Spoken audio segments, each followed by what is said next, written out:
We do have an update to the story we brought to you just an hour ago about a pedestrian being struck in a busy Greenville intersection on ECU's campus.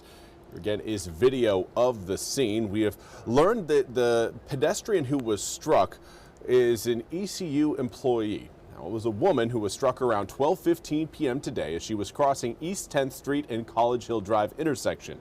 Multiple first responders were treating the victim, who was lying near a concrete divider in the middle of the street.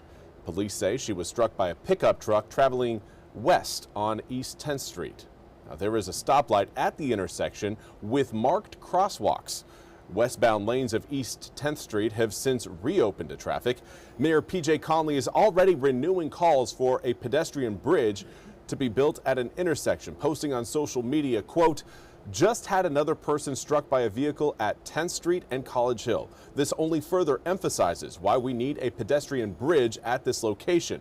Praying for a full recovery for the pedestrian that was struck, and this is why we have to act now," end quote. Now, the mayor told WITN that the woman was crossing the busy street some 10 feet west of the crosswalk. ECU Police Deputy Chief Chris Sutton says the victim, an ECU employee, was conscious and alert when she was taken to ECU Health Medical Center. The deputy chief says they are still investigating the details of what happened, and it could be the first of next week before a decision is made on whether to file charges in the crash or not. Now, Sutton was quick to remind drivers and pedestrians to be cautious, saying, quote, "The roadways are areas where drivers and pedestrians both have to use the road surface. It's crucial for pedestrians to use crosswalks, use any crossing equipment at the crosswalk, like lights, limit their distractions, and wait for vehicles to stop before getting in the road.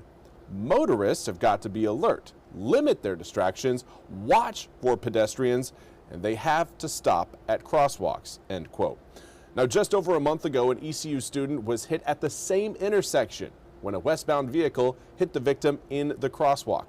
That crash brought renewed calls for improvements to East 10th Street. After the crash, the DOT did install upgraded signals about a block away in front of the student center.